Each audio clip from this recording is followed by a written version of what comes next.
my God. I can't.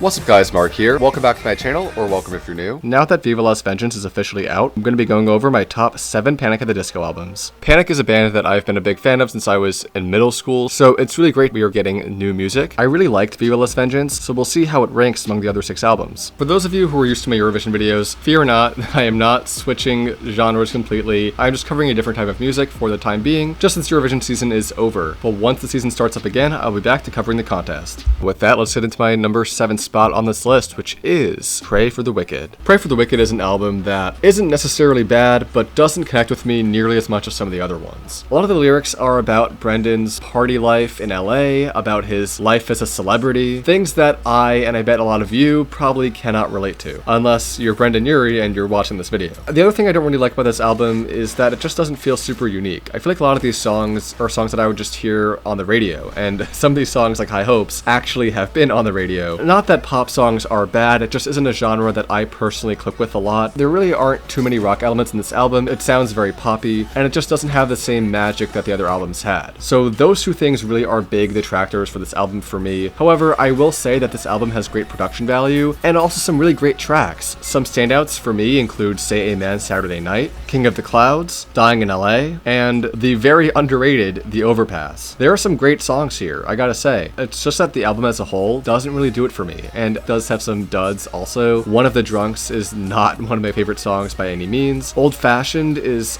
good, sort of, lyrically, but I can't really get into the sound of it, and songs like Dancing's Not a Crime are just a little bit questionable for a band like this. And so overall, this album just isn't one that I personally connect with that much. For me, this album is a 6 out of 10. It isn't bad, it isn't great, it's just okay. No matter how good or bad other elements of the songs may be, Brandon's vocals really save everything and definitely keep things above a 5 out of 10. So let's move on to my number 6 spot on this list, which is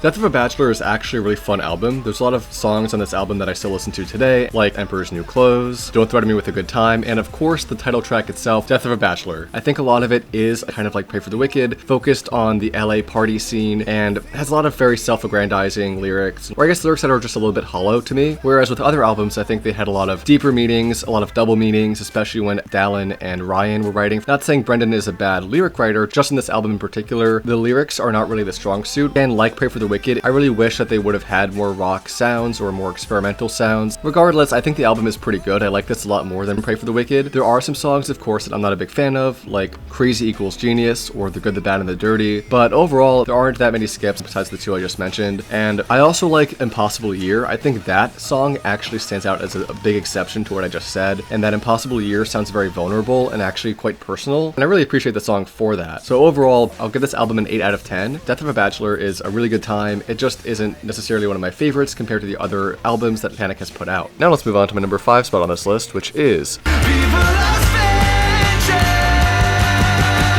This is of course Panic's latest album, and one of the most interesting ones they've put out so far. This is especially different from Brendan's solo albums, Pray for the Wicked and Death of a Bachelor, and I like this album more than those two, in large part because it tries something so different. I feel like Death of a Bachelor and Pray for the Wicked are both very pop sounding albums. They're definitely not super unique compared to everything else on the radio or just in the music industry nowadays, but Viva Las Vengeance is so different to anything else that's out there. I really like that compared to the other albums. This album incorporates a lot of rock elements, and I feel like that has kind of been missing from the last 2 albums, and even in some cases from Too Weird to Live. So it's really great to see sort of a return to form for Panic, because I really have been missing some good rock in my Panic songs, and I think this album really delivers. This album is also really heavily inspired by Queen and all the artists of the 60s and 70s, which I think really shines through here. I will say though that in some cases, some songs like God Killed Rock and Roll almost sound like they're a little bit too inspired by Queen, to the point where that song, for instance, almost feels like Bohemian Rhapsody Part 2, which I think is great, but it just felt a little bit on the nose for me. In a lot of other cases, it works really well. Some of my favorite songs off this album are Sad Clown, Viva Las Vengeance, Don't Let the Light Go Out, and Say It Louder. I think those are probably some of the strongest songs off the album. Something About Maggie I think is really good, and I really just love the way it sounds. The lyrics are a little questionable, but overall a really good song too. I will say there's some songs that I really don't like, some of which are Middle of a Breakup and Star Spangled Banner. Honestly, Middle of a Breakup, I don't even mind that much just because it kind of is a bop if you turn your brain off, but Star Spangled Banner, I don't know what it is about that song, I cannot get into it in any way. I'm sure it'll grow on me. I mean, I'm sure a lot of these songs will grow on me, and I'm sure the whole album will grow on me over the next year or so, but that's kind of how I feel about that song right now. I really liked Viva Las Vengeance. I think the only reason why it's not as high as some of the others is just because I haven't really had enough time to form a strong personal connection with it, as much as albums like Vices and Virtues, Too Weird to Live, Fever, you get the gist of it. So overall, yeah, I'd give this an 8.5 out of 10. I think it's really good. I'm not sure if it's a 9 out of 10 for me just yet, but I think it can definitely get there with more time for me to listen to these songs, for it to grow on me. And overall, I think this is definitely the best solo album that Panic has put out. This is probably the boldest solo album that they've put out by far, and definitely one that I'm really going to come back to and keep listening to. So with that, we're going to move on to my number 4 spot on this list, which is an album that came out almost 10 years ago, Too Weird to Live, Too Rare to Die. So this is the era where I actually started getting into Panic. I like a lot of the songs like Miss Jackson, Vegas Lights, Nicotine, Girls, Girls, Boys, Far Too Young to Die, Colorful. I mean, all of these songs are great. And I think one thing that really makes this album stand out a lot is that a lot of the lyrics are co-written by Dallin Weekes. This is actually the only album of Panic's discography where Dallin was an actual member of the band, and it shows. A lot of the lyrics are really good, really interesting, especially on songs like Far Too Young to Die. And fun fact, Far Too Young to Die was actually written originally for Dallin's band, the Brobecks. But when Dallin joined Panic, I guess he just took that demo and him and Brandon kind of reworked it into something new, something amazing, because that is one of my favorite Panic songs of all time. And as you might have noticed, that is also the song that I am using in my intro right now. So really great stuff there. I think this album has a lot of really good stuff. For me, it's almost perfect. Again, This Is Gospel, Miss Jackson, Vegas Lights are iconic, and This Is Gospel is definitely one of the standout songs on this album. I think it is one of the most heart-wrenching, one of the most personal, and one of the most meaningful. And I also think that the song At the End of All Things is pretty underrated. There's a lot of really good piano in that song, and it's a nice kind of break from the rest of the album. So overall, this is a really good album. I would give this a 9 out of 10. This is almost tied with my third place, which is Vices and Virtues. Now, while Too Weird introduced me to the band, it wasn't until I went back and listened to Vices and Virtues that I fell in love with it. Vices and Virtues is such a nostalgic album for me because it's really where I started to actually gain a love and appreciation for Panic as a band. This album is phenomenal, and that's not even counting the bonus tracks. If I included the bonus tracks in this ranking, Vices and Virtues would be second place or tied for first. That's how much I love the bonus tracks and what it adds to the album as a whole. But even without that, this album is great. Some of my favorite Panic songs ever are on this album. Battle of Mona Lisa is obviously iconic. I actually heard that song at the gym once, and I was like, what? Why are they playing old Panic at the gym? It was very out of place, but very much appreciated. Beyond that, I love Let's Kill Tonight, Hurricane, Trade Mistakes, Nearly Witches, and Sarah Smiles. Those are all fantastic songs and really elevate this album a lot. I don't think there's a single song that I actively dislike on this album, and like I mentioned, it's almost tied for me with Too Weird to Live, Too Rare to Die. I just put it a little bit above that, just because this album is really the one where I started to fall in love with Panic as a band, and that really made me more interested in going back and listening to older stuff like Pretty Odd or Fever. So overall, this album for me gets a 9 out of 10. With the bonus tracks, I'd say a 9.5 or a 10 out of 10. With that, we're going to move on to my number 2 spot on this list, which is the album that started it all, A Fever You Can't Sweat Out. This album is so different, so unique, and has